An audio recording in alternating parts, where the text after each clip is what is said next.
And welcome back. I'm Rob from Holistic Healing Choices, and if you're watching this, you probably watched step 1. So, if you're ready for step 2, which is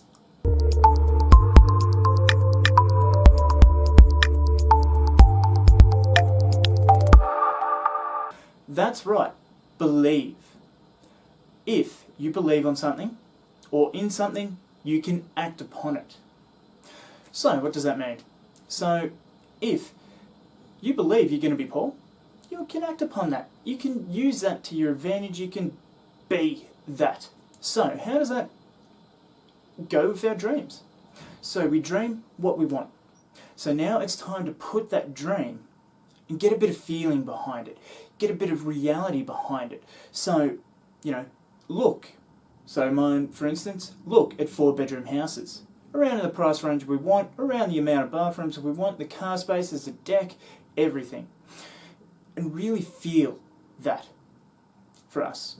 If, in the case of a new car, you might go test drive that car. Now, in saying that too, this is a stage where you find that what you dream might not actually be what you really want. So let's say you test an Audi. Yeah, it's okay. It's not really what I want. So you go for the Beamer. Then you can adjust your dream to the Beamer, rather than the Audi. Not saying that Audi's bad, I have no idea, I haven't test driven one, cars really just aren't my thing. But once you get the feeling, what it's like, what it's really like to drive that car, your dream car, then you can start to believe and get the feeling of it, really feel as though you already own it. Because our brain's going to put into action, we already feel that we own it, so we're going to make it happen. Right there. That's part of that reticular activating system at work, to make that, what you believe, a reality. I mean, it's like talking to, say, a religious nut. How hard is it to get to them and maybe, push the idea that what they believe in isn't right? Or someone who's got such a political opinion as well. They believe they're right. They know they're right. So that's what they believe in. And that's what they keep saying. It's like, I'm not going to get into anything because I'm going to open my mouth and I'm going to end up in a whole lot of trouble. Possibly already in trouble with the religious people, but oh well. Now, what is going to stop you from believe?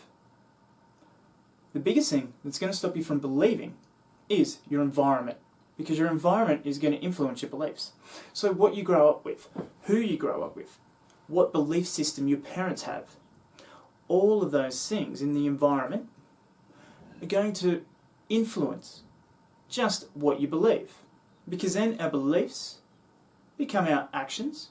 So if we're religious so-and-so, as long as we're on the right track and we're not a total hypocrite, those people annoy the hell out of me, but let's say we're a Christian and we're following it the way that it should be followed.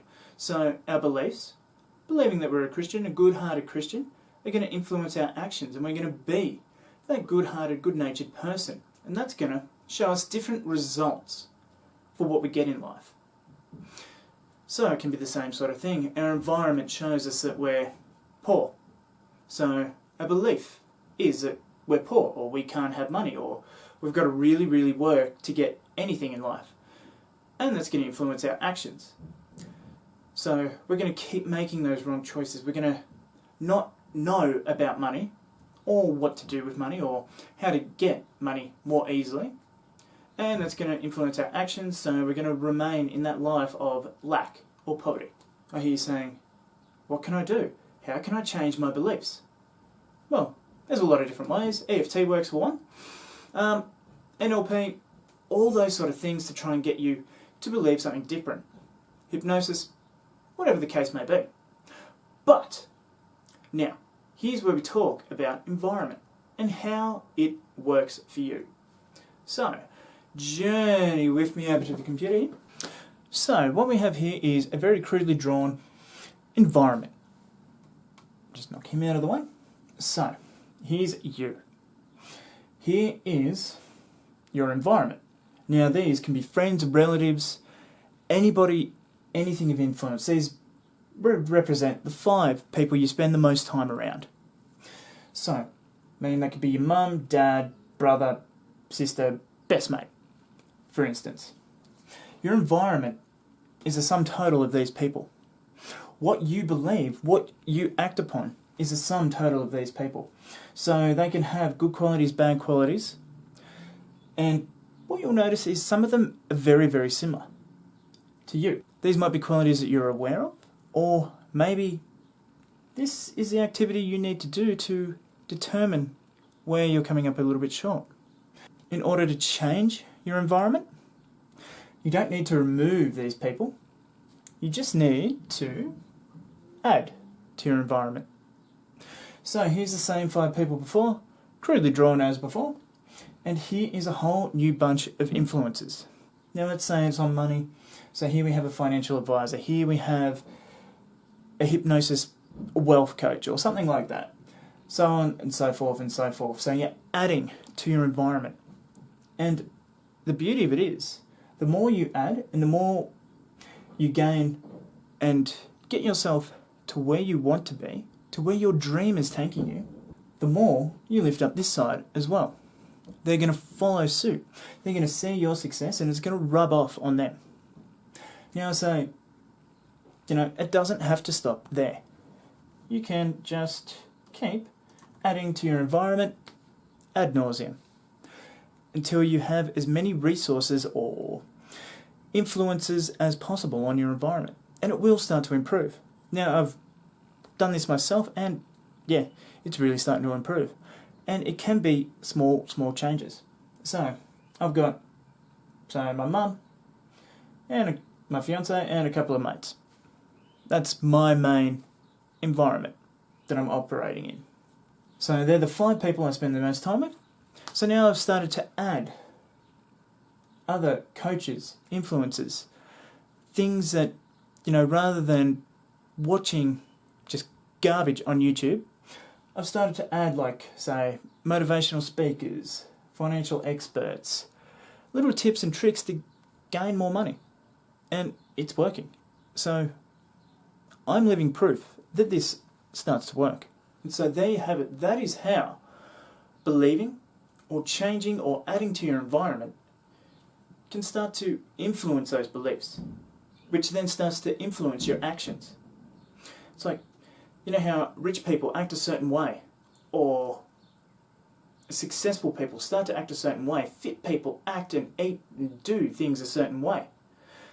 Adding to that environment starts to influence your actions in that way. So that's one way to get your belief system. So, there are so many people that have so many different ideas about nutrition. That's a good one to start with, a good example. So, some people think that, eating is such a little part of fitness. But no, it is absolutely vital. And, your PTs, your personal trainers, your nutritional coaches, they already know this. But how many people do you see at a line-up in Macca's, at KFC, all those junk food places on a Friday, Saturday night? Now, if you're into that basket as well, there goes all the hard work that you put in through the week. Exercising, maintaining and pushing yourself to that limit. And you're just shoveling more or less garbage into your face and ruining all that hard work. Because it doesn't only just affect your weight, it will affect your organs for the fat, squeezing the hell out of them. But the more you add positive influences, people who know how to eat properly to either lose weight or bulk up or whatever the hell your goal is, the more you start to add that, the more it influences you. And the more other people see how much you've started to change and being driven by these other influences that you've added to your environment, the more they'll go, well, I can make a positive change for myself, little steps at a time. And therefore your whole environment gets uplifted. And so the actions and everything like that becomes easier. Another way to change that is to get someone to hold you accountable, like a personal trainer, like someone who's going to push you. Grab a mate who also wants to uplift his environment and train together, eat well together. Make it a bit of a competition to see who can lose the most weight, who can then push out the most kilos, whatever it may be. But all I'm saying is start to believe. Or get them to come for that test drive in the car. The more you believe it, the more it influences your actions, the more you can act on it, and the better the results that you'll get towards going to your goal. But anyway guys, that's step 2 and the 5 steps to getting anything you want. I'm Rob Murphy, and I will see you in the next video.